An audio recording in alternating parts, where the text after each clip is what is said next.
Hello, everyone. Jeffrey Tefertiller back with us, another Service Management Leadership Podcast.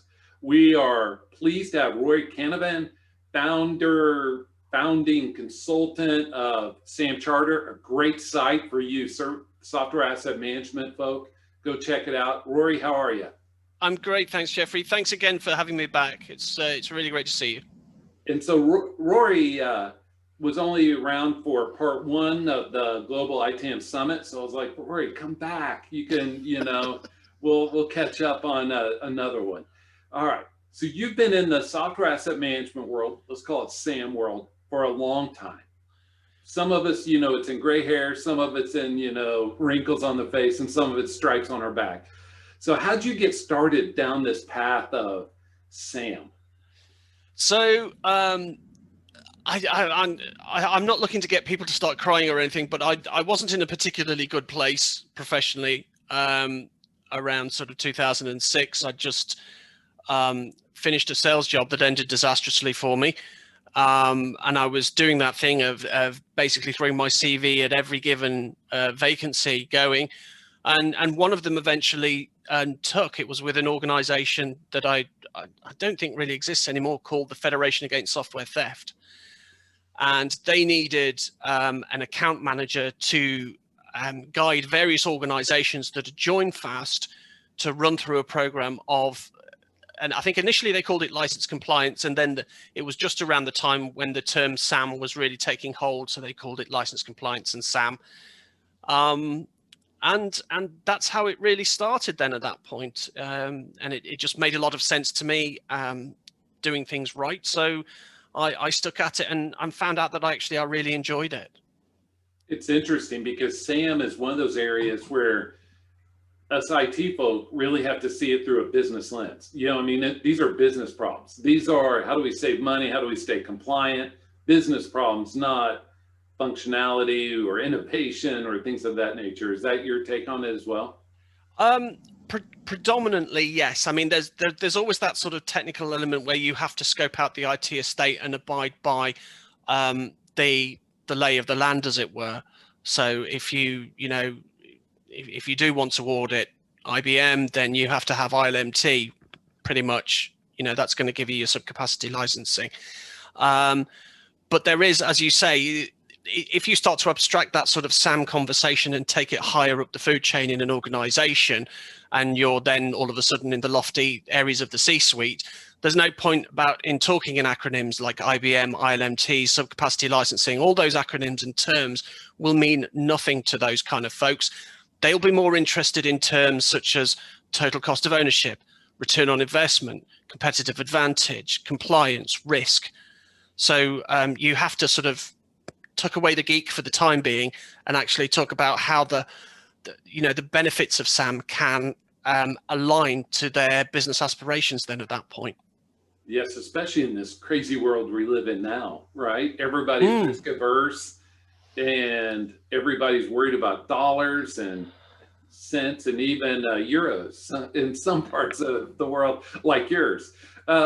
So what led you from that moment of truth to starting SAM Charter?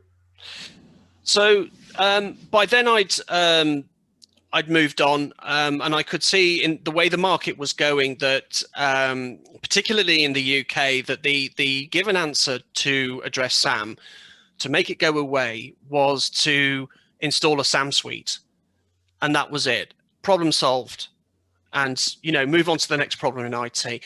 And clearly that wasn't the case, because organizations were, and still are to this day, getting hammered very heavily on audits by software vendors.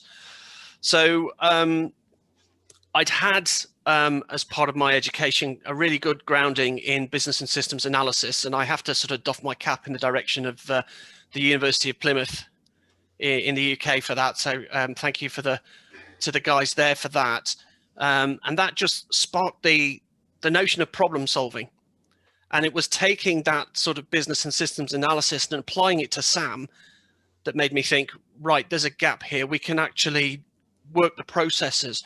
There's loads of companies out there that have this scenario whereby 6 months down the line, the very SAM suite they've installed to resolve their SAM issues has now become the shelfware that they were looking to avoid in the first place. And they're talking now of disposing of that and getting another SAM suite in place because it's not giving them the answers that they want. And I thought, hang on, we've got to hold a mirror up to these guys' faces and say, it's not the tool, it's you. And it's in the processes then at that point where you change behavior and, to a harder degree, potentially steer culture as well. I'm a process nerd as well. And it's how do we get these standardized outcomes? The people that eschew process, like, I just don't want any part of them. I'm like, you have a process every day. How do you get out of bed and out the door? That's a process. Some people are left sock, left shoe, right shoe. We do the same thing every time. And all you're saying is, when we treat software in that same manner, here's how we stay compliant against what we're using versus our entitlements. Let's just do it in a methodical way that we can do it for all our vendors. Does that sound appropriate? Yeah. I mean, if you were to stack up what you did for Microsoft versus IBM versus Oracle in the management of their software in your organization, there would be a thread or a kernel that runs through all three. There might be slight deviations on the outsides depending on which vendor then you're talking about. And the idea is to capture that kernel and make it a skeleton of operation, if you wish, to take forward. Because equally, if your company is one of those ones that is quite skittish and is prone to new ideas and following new innovations, then or growing rapidly, then whatever sort of framework you have to have in place has to rely on scalability. And you only get that through a degree of standardization. Yeah. And that's process. So, yeah. And if you can, for the process, take the big swath, right? And then the kernels that are different, let's treat those as one-off. We need to bring in some expert on Oracle. That's fine. But that's on the little piece. But let's have a process that governs the big piece, right? Oh, totally. And I tell you what, those experts as well, that when you bring them in, be them Oracle, IBM, whichever vendor, they will love you forever if you're in a position to say, here's our data, guys. Here's what you need to optimize that sort of compliance report or ELP that a vendor has potentially asked for, or that we've internally requested, because we would like to know where we are with a given vendor. All right, so SAM Charter. For those unaware, what is SAM Charter? So we are an organization that will come to your front door and address that issue that I just mentioned. You've got a SAM suite, you feel you're not getting the answers, you feel perhaps there's a disconnect between IT operations and senior management, and we will take a top-down approach. We will find out those business and IT drivers, and we will seek to align your operations to those IT and business goals that have been mentioned in the rarefied airs, in the ivory towers, so that you get a better message. You get a message and you get it communicated to those who need to hear it. And that's one of the things I'm really quite proud of, is that we've taken the processes that we've developed over time in a sort of a template fashion, and we've put them together in one large A1 PDF, so that if you wanted to get that sort of 60,000 feet view of what good SAM looks like, thump, it's there. And it's actually one of our web pages as well, so you can see it for free, and you don't have to pay anything. You can download it and hide a stain on the wall or something. Yeah. Nothing says, please welcome to my abode, like SAM all over the walls. Let's just use it as wallpaper. And so, the one thing about this world, what's really interesting to me is, so at Service Management Leadership, we only do the things we do well. And one of them is ITAM and ITIL process and business continuity, that sort of thing. But I really appreciate that you all are even more focused than that. Yeah, I know there are some that are even more focused just on Oracle. But, our society, no matter what continent you live in, has gone from our parents' generation being generalists to our generation, people being specialists, because we care about their expertise. Is that what you hope to bring with SAM Charter? Is, hey, we can help you in this one sliver of area that maybe there's not a lot of people that can help you do that well. Obviously I'm biased and going to say yes, of course, Jeffrey. Yes, that's exactly what we bring to the table. But yeah, I would like to think so. I've seen sort of. I tend not to get brought on site when processes are fine and they're working and they're great. So I only tend to see the car crashes, as it were. You know, the absence of good process, the absence of documentation, of thinking about KPIs. Thinking about automation and workflows as well. Although the market is starting to catch up around that area, I would say. So yeah, when you start to, again, another one of the pages we have is what we call a document hierarchy, and it clearly spells out, you know, your ITAM policy, your operations plan, your processes, your process definition document, your standard operating procedure, your KPIs, your RACI values, your communications plan, you know, your systems requirements then at that point, because that should all feed as well from a maturity assessment and from a, you know, a requirements around what the processes should actually do. So if you are lucky enough to be in that greenfield site, you don't necessarily have to think, right, the first thing I've got to do is get a SAM suite. Now you can think, let's build a solution and then see what technology we need off the back to support that solution. So that's just a top tip there for anybody who's plugged in. But yeah, I don't see enough. I don't see nearly enough KPIs around processes. I'm with you, and I'm going to broaden that out. For every IT service management, including asset management process, Rory mentioned you have policy, you have process, you have procedures. You mentioned SOPs, and then you have your metrics, your KPIs, your RACIs, your even, let's take it a step further, the training, so everybody knows their role in it. So we have to. So no matter what you're doing, you have to have that flow, because the policy has to tell everybody the expectations. Process tells you how everything flows, and the procedures say. I call those GPS moments. You are here. You know, when you go somewhere and it has a big star, at least here in the US, and it says, you are here. That's how I see, you know, those procedures. Here's what you do, and, you know, walk down the road. So your bio states, I seek to stop clients investing in new SAM suites, meaning technology, by creating their non-existing frameworks. I think this is tied into what we were just talking about. You want to tie them together for us? Yeah, sure. So when how can I put this? When I was lucky enough to be taken on with Flexera, which was like nearly 2.5, 3 years after I'd started in SAM, we had a particular client at the time who modeled in a modeling language called ARIS. I know. Business process modeling notation framework called ARIS. And the great thing about ARIS is that it gets you to document the steps, you know, rather like sort of traditional swim lanes do.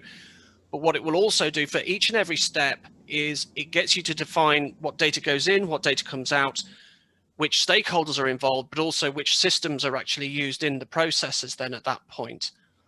And what we've done, again, at SAM Charter, and again, it's free to download if you wish, is in our part of our process kit, we've offered the RACI chart for the recommended job roles to take on, whether they're responsible, accountable, consulted, or informed. But what we've also done is we've added what we call a U value for used, and we've documented which systems or applications we would recommend in a given function step when that's engaged with. So what that means is over time is that if you need to, and you need to swap out a given system, you can look along your RACI chart and see which processes are influenced by the swapping out of that new system. So that's really where I want to sort of highlight how we really bring home how we tie the technology to the process. So I'm going to repackage it in a different way, okay? Shoot. When we bring in technology like a SAM suite or any type of optimization or automation, we're really optimizing or automating something we already have in stock or we already have in play. And so you're advocating, and I agree, let's have the process. Let's stand up what the expectations are. Let's stand that up and then map our technology to that so we get better, faster outcomes for that same process. And what you'll find as well is if you take that sort of process-led view and you filter out through to then deciding what the technology is, you may not have to rely then on those golf course deals that take place at 27 levels of senior management above, whereby somebody in the C-suite is golfing with a sort of a sales director of a given SAM suite and says, sure, we'll buy everything. We'll take the whole kitchen sink, all the bells and whistles, we'll pay for it, and find out that, potentially 30-40% of the product isn't actually required. Right. Or you already have the capability somewhere else in-house. Exactly that. Yeah. That's how those companies and BI tools are like the most notorious, because every large organization has 5 to 10, maybe more, business intelligence tools because some people like this. It's like ice cream. Some people like this flavor and some people like this flavor, and you end up with all these. And it's just one of those things. So to me, software licensing is striking the balance between use what you're paying for and paying for what you use. Does that seem reasonable to you?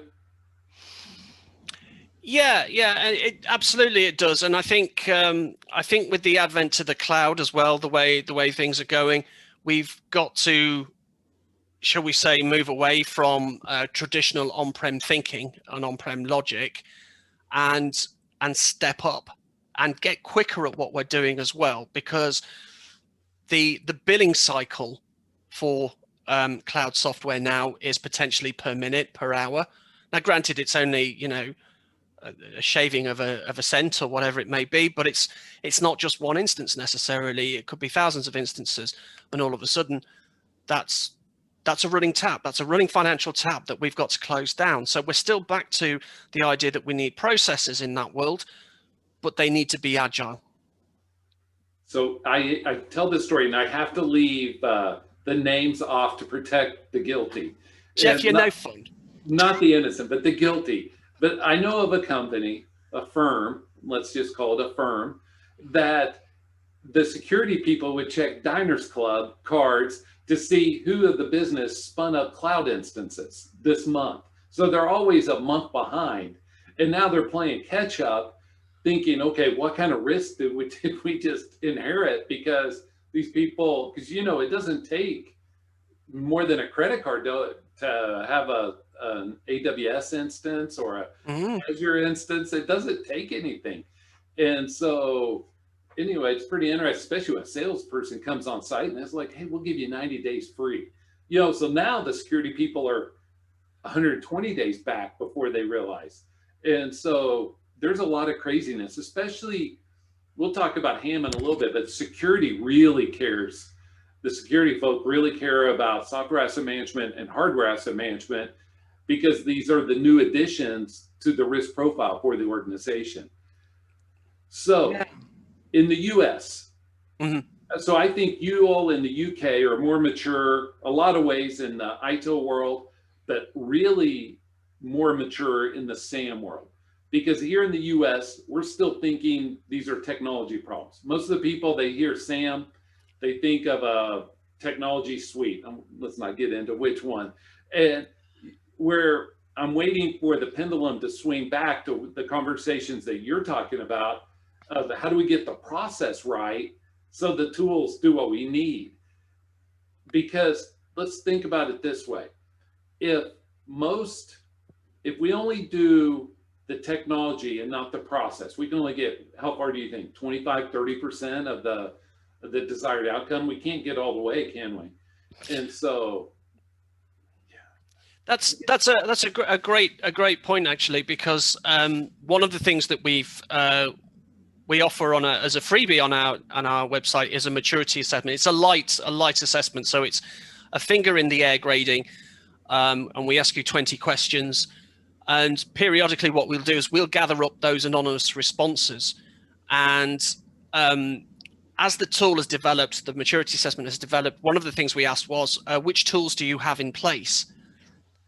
and nobody was scoring more than, I think, 43% maturity if they just had one tool. Yeah. And some were barely making double figures, you know, with one tool. And I think it demonstrates the state of the market. But the people, or the person who was in the high 70s was the one who answered and said, yes, we've got this tool here and that tool there and a third tool and a fourth tool. And they obviously had not just the process ecosystem, but they had the technology ecosystem meshed and working together. And I think that's where you really need to be going. Do not be looking for silver bullets. It's not going to be one product does everything. It really won't be. Right, especially because they're relying on the same, especially if it's an ITSM tool suite, they're relying on that same discovery for their CMDB. I told this story in one of the global ITAM summit conversations, and I tell this every time I get a chance, just because it shows how much here in the US we are tool centric. Previous job, I'm not saying who, to protect the guilty, we would look at, and it would say green, and we'd look through these Adobe titles, because you know Adobe has thousands of titles. It says green, and it says, okay, you've purchased 16, you've used 0, and it's green. Mm-hmm. And I was like, where's the process that says, let's validate these and take them off of our next renewal, because why are we paying money for these? And so it's coming out as a tool deal, but it's really a process conversation, don't you think? Oh, totally. And it's one of those, it's a step that we build into the request process, as we have it modeled anyway, is that you conduct a license pool check so that when the request comes through, you're not rubber stamping requests and straight off to procurement to buy yet another title. And there's particular issues around that with the way certain vendors actually sell these licenses. So if you're requesting a named user license for Oracle, they're sold in batches of 10 or 15, but if you're only requesting one, you don't want to be buying another 9 or 14 on top of that one. You want to be dipping back in and saying, you know what, we've got some in reserve here that we can use. Or let's just pull it from Joe or Sally who's not using theirs. Let's harvest it backwards, right? Well, let's recycle it. Absolutely, yeah. And I only say that because most of the software and on corporate capabilities, corporate laptops, a lot of it's not used. A lot of the people walking around with Visio or Project don't deal in Visio and Project.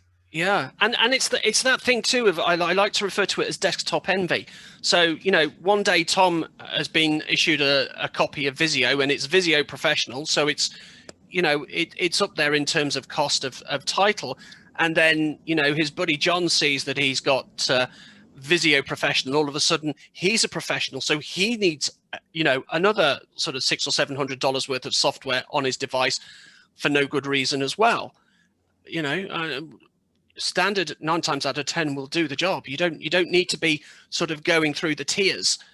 Yes. Unless you are truly have defined that requirement. Yeah. It comes down to personas to me. So I think of those as personas, like let's put buckets or personas of, okay, if you meet this these qualifications, these attributes, you get this. Not anybody who, well, I'm a professional, so I get one. No, you're really a standard. Sorry, Joe. You know what I mean? Exactly. So it's one of those things that comes up around renewal time, because here's one of my other beasts, catch me on a great day, is that these ITSM tool suites that give us SAM data, they only give us snapshots. So I use this illustration often. Imagine going to a movie you've never seen before, and I take 3 or 4 snapshots, pictures during the movie, and I say, tell me the outcome. You don't know it. And so, because there's no trending, there's no usage, there's none of that. They just tell you at any point in time, here's how many you have. And so there has to be some process mechanism to say, let's do an audit and see how many we have at regular intervals to see how we're trending. Do you think that's fair or wise? There is something very prescient about you mentioning movies, because I did see a tweet about somebody saying, I watched Jaws for the first time backwards. It was a really nice movie about a shark giving back humans their legs. And I think I can't think of anything more, more appropriate. Absolutely, you need trend management, because going back to that sort of software request point about recycling licenses, from a service management perspective, you might say the KPI for a software request process would be turnaround speed of delivery, and nobody would bitch or moan at that. That's fair enough. But from a SAM point of view, you want to be making sure that actually we're drawing licenses down from the license pool. That would be a good SAM indicator for a request process in my book. Now, if you set your expectation at, say, I don't know, an arbitrary figure of, I don't know, $10,000 a month, you need to view that data month on month. And there could be some months where it absolutely spikes and it shoots through the roof at 200,000K. 200K, excuse me. And there could be other months where just absolutely nothing happens. And that could be part of a change freeze. You don't know what would drive that. But understanding that curve is the message that needs to go up to senior management potentially to say, don't worry, guys, this month is awful, but we are actually doing our jobs. Yes, and even let's take that a step further. You have new projects coming in that need something that's ancillary to that. And so they're impacting your licensing by this project going forward. You mentioned TCO earlier, but there's this trickle down for new projects that it does impact your SAM. Totally. And it's one of the things we refer to. We've got, again, a video on the website. It talks about the Bermuda Triangle of SAM, and it's that relationship between request, procurement, and deployment or change management, and how if they're not in sync and talking to each other, you set yourself up for the perfect storm of a software vendor audit. And the classic scenario whereby that gets raided on a regular basis, it's not business as usual SAM. It is, as you say, the projects that just happen sort of out here that IT or SAM are blissfully unaware of. And the first thing they know about it is when potentially they conduct an inventory sweep and it's like, ta-da, new IT system. What the hell happened there? Exactly. And to take that even a further step, once you get on the radar of not having your house in order by the software vendors, you might as well just have them scheduled and get a hotel for them, because they're going to be there often. And because, you either prove yourself to be tidy and you won't see them very much, or you prove yourself, hey, we don't know what we're doing. We don't know what we have. You are just chum for the sharks. Yeah. We're back to the shark analogy. Yeah, absolutely. And those big four sharks as well that seem to be sort of, swimming around. One thing to watch out for there as well, of course, because I feel like we're harping back to the old or to the former presentation, but around audit and audit management, is if you don't want to deal with those audit companies, you're well within your rights to say to the vendor, no, I want you to recommend somebody else.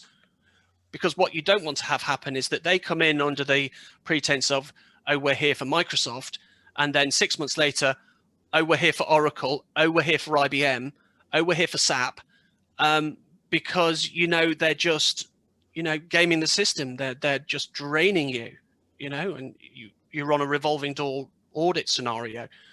Yeah. I ended up telling one software vendor to get the people out because they lied to me. They were like, oh, this is just between you and us. We won't share it with the audit company. Said it's just between us. We won't share this information with the software vendor. And then they did. And I was like, get them out. Let's just have this conversation, you and us. We already know the numbers. Let's just talk. Because, there's a lot more behind that curtain than people realize. And like you said, we discussed a little bit at the previous couple of weeks. Now let's talk some fun conversations, Rory.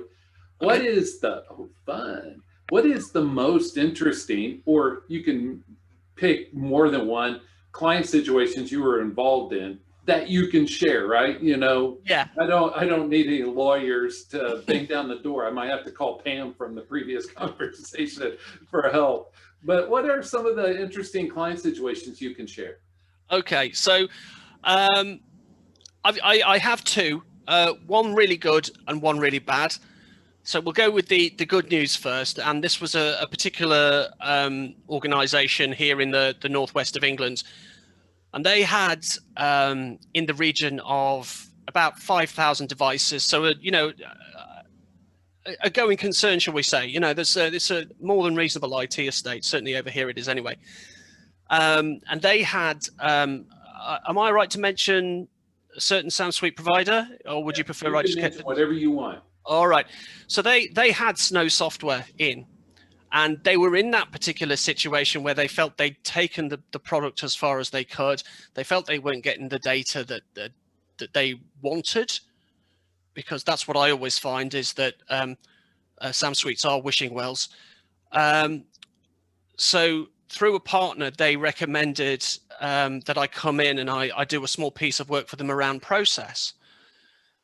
So we did that. It was a 45-day engagement. They got a policy document, an operation plan, 15 processes, a RACI chart, and their own ecosystem, a customized ecosystem demonstrating how the data links the processes. And I'm always highly conscious that I do all this work, and it just ends up being a sort of a dusty ring binder on a shelf. Right. So I went back on another matter about 15 months later, just to sort of catch up with the person concerned who got me in to do the work. And I said, were those processes any good? Did you use them at all? And she replied, oh, yes, she said. Yes, she said, armed with the process maps and the RACI charts, we were able to demonstrate what work was not being done by the rest of the IT department. So in return for that, as well as being given or already having had IT procurement, that person was placed in charge of software request. What else? Software release, which for a SAM person is unheard of. Right. Was given config because they had a CMDB that was just festering, got promoted and was about to get promoted again. So as you can imagine, the inner cartwheels were absolutely amazing. I was just like, wow. And that's just off a sort of a 45-day design engagement. You got a lot done in that 45 days. Just to walk in cold. I mean, to walk in cold, get policy, it takes a day or two to understand the lay of the land, who the stakeholders are, what buttons do they have that should or should not be pushed, and, work your way down to the processes. 45 days, I compliment you, sir. Well, thank you. I mean, one of the things that helps me, shall we say, be fleet of foot around that is the maturity assessment that we have. It's fully automated. If I was doing it manually, it probably would have taken me 2 or 3 weeks bouncing around an office, asking everybody the right question. Oh, I can't tell you that. You need to go see John. You need to go see Mary, Fred, and before you know it, it's as we used to say in the Royal Navy, it turns into a dockyard runaround. Yes. So again, if we didn't know the answer, we could just email the question out. It was very, very nice. But one of the things we do in that maturity assessment is to capture the IT and business goals. So from there we can form a policy, and that's why we can be as quick as we can be. The bad story then, the war story, as it were, again, it was in a different part of the world. So I was out in the Middle East, and we were attempting to put some sort of a framework in place, and we were discussing, as you highlighted, around hardware asset management. And these two guys in the IT team were really quite excited about what they were doing, because they were able to demonstrate when hardware support and maintenance ended, how instead of renewing that hardware support and maintenance, they were able to virtualize the server instead and save a load of money. And so I said to them at that point, right, so who's actually checking that the software that you are virtualizing can be virtualized? Oh, that's the system owners. All right, okay. Which the system owners weren't doing anything. Right.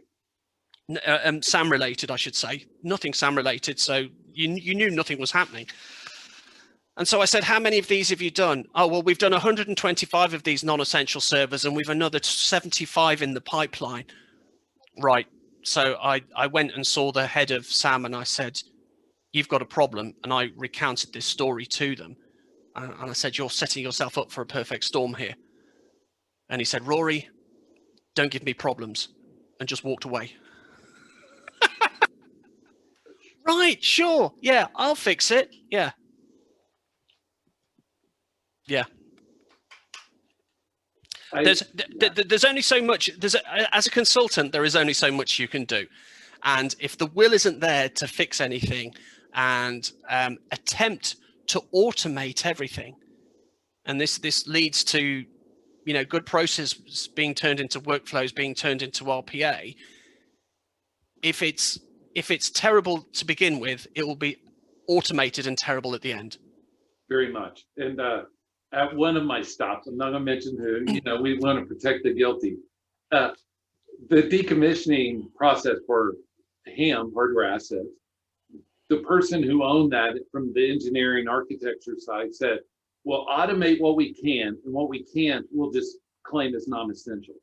And so, so all the finance sign-offs that cannot be automated, the security sign-offs that cannot be automated, because those are just workflows with tasks. Somebody's got to say, yep, I'm good. Let's just call those non-essential, because now I can claim that I have automated this whole thing. And so that's why I always think of process. It's garbage in, garbage out. And we have to figure out, if we're worried and we're focused and we're not happy with our outcomes, instead of worrying about the outcomes, let's worry about the process that gave us those outcomes so we can improve our process and get better outcomes. Does that seem fairly reasonable to you, Rory?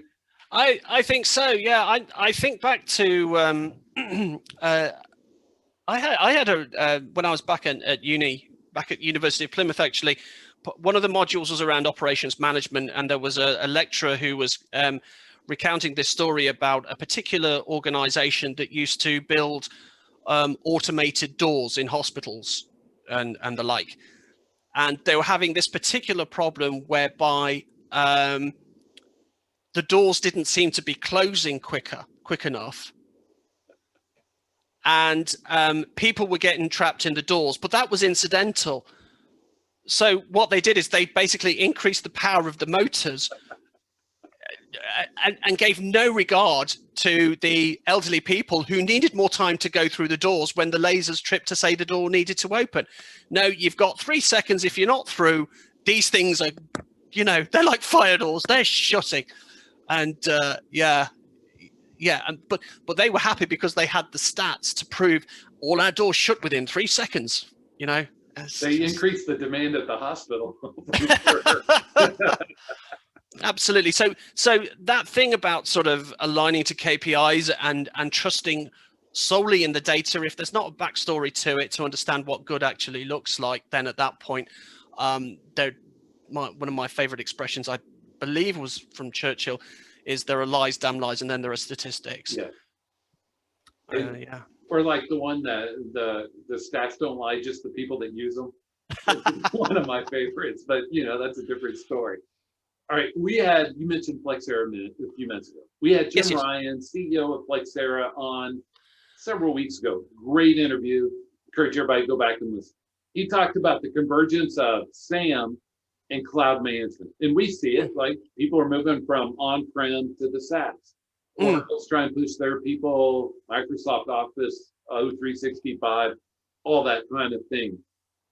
How are you accounting for it at SAM Charter and in your process? Because there is a little bit of difference, because whether you think of it as a CapEx and an OpEx, or you think of it as different types of contracts, how are you accounting for that difference?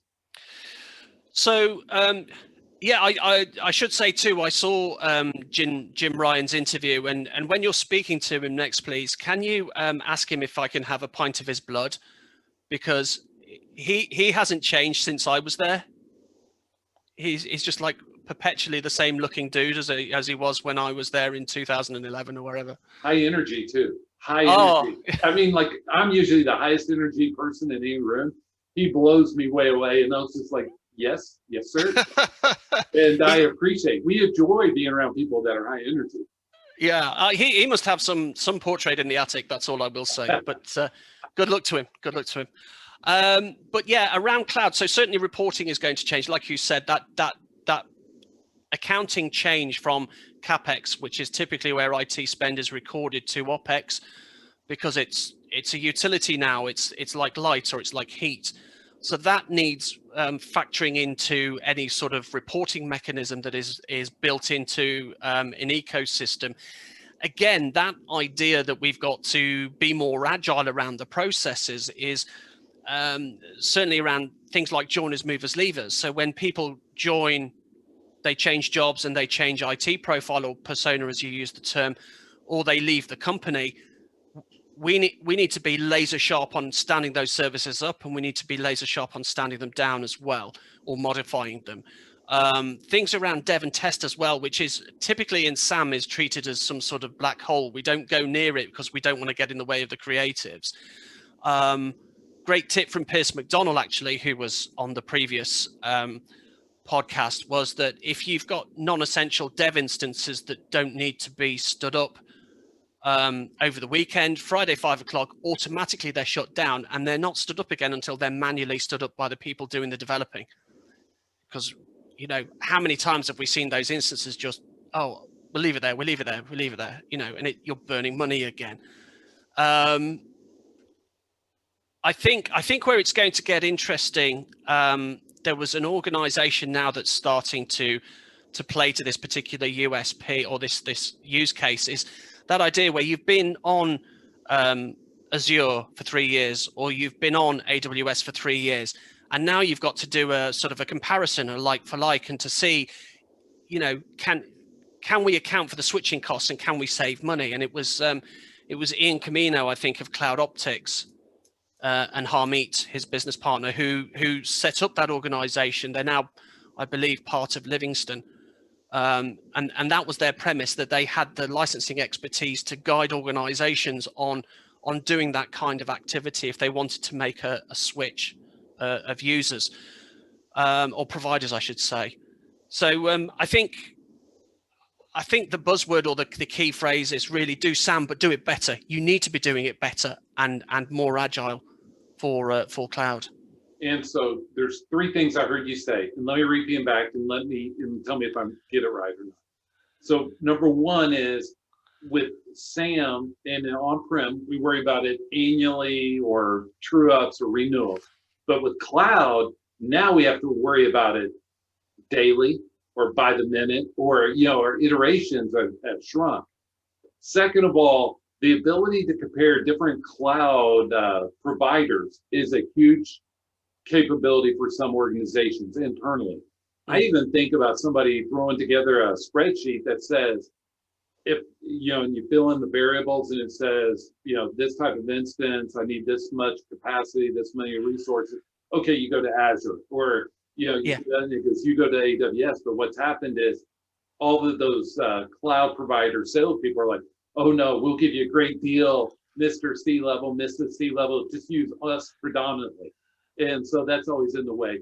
And lastly, for the software and cloud convergence, it's moving, and you either have to be in front of it and move with it, or you're going to soon be left behind. Yeah, I think so, because it's only going to get bigger. You know, our on-prem capability is going to shrink further. I'll always think there'll be a core or a nugget of it somewhere bouncing around. But yeah, cloud is definitely here to stay, isn't it? I don't think that's. I'm not Mystic Meg in predicting that. Yeah, we don't have to be like, oh, I really called that one. In the U.S., I have a buddy who says the football doesn't spike itself, and so that's one of those sayings on that. So let's switch to him as we start ramping down. Mm-hmm. Hardware asset management, I think, as everybody's focused on software, maybe not as many as they should be, hardware kind of gets forgotten. If you're trying to encourage somebody to think, I know your company is SAM charter and not HAM charter, mm-hmm. But if you were trying to convince people, hey, you need to take a closer look at HAM, what would you say to them? So there's a couple of use cases that come to the fore. Firstly, and I know you're an advocate of this, around information security and access. So absolutely, that needs controlling in some way, shape, or form. And you can say it's SAM or you can say it's HAM. I don't care. It's a process. It needs doing. It needs managing in some way, shape, or form. Definitely, again, we're back to that joiners, movers, leavers thing. You need to be recovering those assets as much from a sustainability point of view as anything else. So if we are trying to be green and recycle and reuse, our laptops, our tablets, even our mobile phones, if that's sort of in your scope, then absolutely, we need to be retrieving those items. I've been in too many organizations that because IT assets, hardware assets are treated as CapEx and therefore they're almost written off after a set period of time, that when people leave organizations, they view their IT equipment as pseudo leaving presents. And that kind of has to go out the way. That has to sort of be trodden on. In respect of on-prem as well, so if we are disposing of physical devices, one of the best practices you can always rely on, I think, for SAM and for HAM, always shrink your scope, because the less you have to manage, the less you have to do. And it's not from a point of view of being lazy, but rather there will always be more to do than you will have the hands or the time for. So if you can do that, you can get it better under control, so that when we dispose of items, we take those destruction certificates and we feed them back into our systems so that we can free up the software that was on them. Because I still suspect this is going on in a great deal of many organizations, is that the hardware hits end of life, they dispose of the hardware, they order new hardware, and then they think, oh, and by the way, we better order new software. And they've literally thrown the licenses away. Yes. So there's two things that I heard you say. One of them is keep prioritizing, and I say the same in CMDB, because the more you have in scope, the more it costs you, the more resources it takes. So on SAM, let's just worry about the big software vendors, the ones that could be expensive. Also, I know, I don't have as much gray hair. I'm thankful to have some hair. But I started in the ham world in 1994. Wow. And so I've seen the iteration from, that was back when hardware assets were worth a mint. And so everybody cared because of the refreshing. So now we have to care because of our risk and our data that's on it. And lastly, you mentioned the joiners and the leavers. Mm. There are many use cases and studies out there, and I'm saying this to the audience, this is common for Rory. Rory probably has better data than I do on this, but many organizations can save 5 figures, 10,000 to 99,000, just by adjusting at the end of every year their usage numbers on getting rid of the people that have left the company. It's amazing, because when you do the total amount of software divided by head count, there's a lot per person. And so when you take those people that have left and pull them off the books, it's way more than most people realize. And to that point as well, it is that thing of access control as well. If you still have a device and nobody has taken you down off of whatever permissions you need to access the IT estate, it's the data it gives you the back door to. And if you're in sales and you've moved to a competitor, I mean, that's the obvious example, but it does happen. It does happen. And that's why you've got these non-compete clauses weaved into people's employment contracts, is the potential protection of the livelihood of the business. But if you're not backing that up with what you're doing in IT, you've already lost. Right. And there has to be some synergy there. So COVID is like the 5-letter word. We've moved from 4-letter words to 5-letter words, COVID. How's that changed the SAM climate that you've seen from SAM Charter and your pulse on the arena? So it was quite surreal, because we kicked down our lockdown in the UK in March. And so we went home then at that point and worked from home. And I was on a particular engagement for a certain public sector organization, and a very healthily sized organization at that. So I was quite concerned as to how they were going to roll out comms and tech in that respect. But they did a great job. They did a great job. They manned up and they got stuck in. And we had, I hate those calls where the line crackles or the gaps. Nobody likes those calls. But we very rarely had them. The network guys absolutely pulled their sleeves up and did the bears. So that finished in June for me. And I thought, well, that's it. COVID now. I'm going to be prospecting. I'm going to be spending too much of my time on LinkedIn like I do anyway, looking for the next gig. And within a week, another gig appeared. And I think, personally speaking, I'm finding that a lot of people are viewing ITAM and SAM as something we can do now because we're not on those breakneck speed projects and initiatives that we would have been pre-COVID. So what can we do that helps the organizations that we work for, that doesn't require us to be so bleeding edge and reliant on the old ways that we used to do live our lives pre-COVID. So it's been really, really okay, actually, in the greater scheme of things. I'm very, very fortunate. So I pinch myself because 2 years prior to that, we had all this nonsense with Brexit. Yes. And it nearly wiped us out because people were vacillating. They didn't know what way to take the business, what they were doing. And SAM and ITAM, that's it. We're definitely not going anywhere near that. So that was scarier than COVID for me. Ooh. So the two things also I really think is when these large companies are shedding headcounts, like we see in the news in every country across the world, this is a great opportunity to get your ITAM and SAM house in order, right? Because all right, so now we, instead of needing 20,000 laptops, we only need 14.6, making up numbers.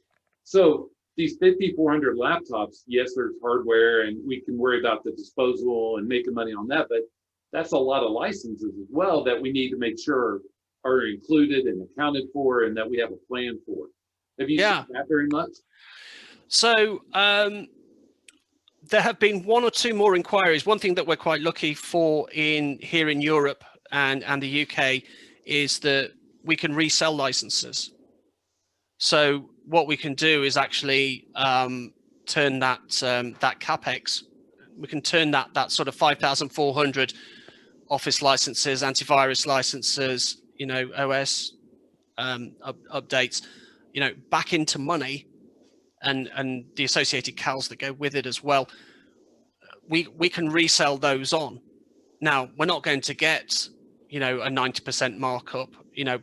We'll possibly get 20 or 30%, but it's 20 or 30% more than we would have got had we just sat there and done nothing with them. So I've had one or two inquiries around selling licenses. I'm surprised I haven't had more. So even the reselling at those at a quarter on the dollar or euro, you're also saving that year-over-year maintenance cost as well. Or, and you also have an opportunity to downsize your ongoing contracts. And so I just think that big picture, long term, this is a huge opportunity for organizations to save money outside of cutting headcount. That's my soapbox. Yeah, and I think too it does. If you do have that sort of elbow room to actually do anything in organization and IT, is to almost like refresh or revitalize your CMDB. What IT assets are forming your technology stacks? If I was any sort of CIO and I had somebody, with spare time on their hands saying, I'd normally be doing this pre-COVID, but nothing's going on. Right. Let's tidy up that data. Let's get our CMDB house in order. I want to know what assets are contributing to our technology stacks. And then prioritize, right? Let's worry about the ones that are primary services, and let's worry about those stacks and less about these ones that are the ancillary, because some IT guy wants to be able to play some system so the light turns blue or green depending on the weather outside or something, right? And yeah, well, and this this plays too to the wider alarm bell that COVID rang, is what's going on with your business continuity management as well. So if those IT services are mission critical or business critical or very important, and something, you go to another lockdown, or we go to another scenario where we need to refine or limit the service, what are our plans to do that? Yep. And that's why I think, just because we play in service management and business continuity worlds, I think that there's a natural relationship between them, because we care about what services we're providing, and Sam underpins that with, okay, what are the licenses for those services? But then business continuity comes along and says, how do we keep these continuous? How do we keep these running in the case of an event? In the US, it may be a tornado or a hurricane. Yeah. We've got crazy weather. And, on top of COVID, that's where it starts getting fun. Right now, everybody's scattered away from the office, and now they lose their power, don't have internet, and now they can't work from home. And so it's layered like an onion. I really appreciate this conversation, Warren, and I appreciate your time. I thank you for it once again. How can our audience get in contact with you? What do they need to know about Rory? Okay, well, yeah, that's a loaded question right there. So my email address is a great way to get in touch. So rory.canavan@samcharter.com, or the website samcharter.com. And again, I don't think there's too many of me on LinkedIn either. So always open to offers, unless you're selling insurance or double glazing. Yeah, it'd be great to hear from you. I'm all about LinkedIn, so please look me up. There's a black and white photo with me, hair matching Jeffrey's color there. So long overdue a refresh. I just get it tight on the sides to knock the gray off. I started getting my hair this short because the gray started coming through. So that's why, and that's why I keep it this short now, to keep the gray out, and clearly it's working. It is. I think you got a plan. And so, I always try to have fun on these. And so I have 2 teenagers, and one of them, I'm not going to say which, said, "Hey, Dad, you don't have a forehead, you have a 5-head." And I said, "Well, thank you, darling." And so anyway, it's one of those things that we can't control it. We smile, we make the best of it. And, like you, I'm pretty recognizable on LinkedIn. And so hopefully I don't change too much, so I don't have to update the profile pic. You look like your photo, Jeffrey. That's in fairness to you, you do look like your photo. So you shouldn't have any troubles at all. Thank you. I wonder, that day's coming though, right? And you see it and you're like, like what's popular now is the before and after. I don't want to always look like the after. You're in Jim Ryan's camp. That's where you are. I need to be. I need some. Yeah. I need whatever he's eating. I need more of that. Yeah, don't we all? It's great having you. samcharter.com. Those of you watching, go visit it. Try the assessment out, and even if it's just to give Rory some feedback, let him know how it matches up to your organization. I think those are awesome data points for you as well, Rory, just to get a lay of the land, see how organizations are doing. So we thank everybody for viewing or listening to the podcast. We thank Rory for being a part of this now 2 of the last 3 weeks, and hope everybody has a great week. Bye. Thank you, everyone. Take care. And we'll be right back with Jeffrey's closing thoughts. Hello, everyone. This is Jeffrey, and we're back with closing thoughts. We thank Rory for his time and coming back on the show. He was, as you heard before, part of our Global ITAM Summit. So let's package some of these topics up. First of all, when you're thinking of software asset management, IT asset management, one of the biggest keys to your success is finding resources, whether internal or external, that you can trust. Rory and his group have long history of success. We at Service Management Leadership do as well.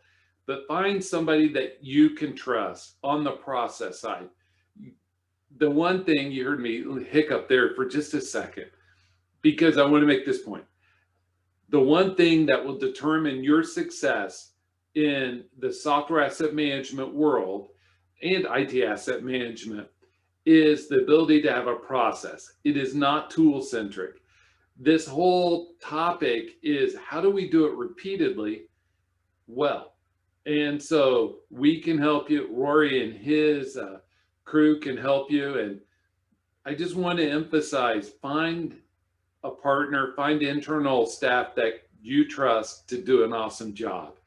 And so, but that's the case on most of the IT service management, IT asset management topics, is finding the right skill set, the right personnel to augment what you have in house so that you get incredible outcomes. This is Jeffrey Tefertiller. We thank you for being on our podcast, viewing it. We thank you for listening to it, however you're consuming it. We thank you. And help us spread the word and get the word out. And if there's anything that service management leadership can do for your organization, reach out to me. I would love to have that initial conversation just to understand your needs and how we can help. I hope you have a great day.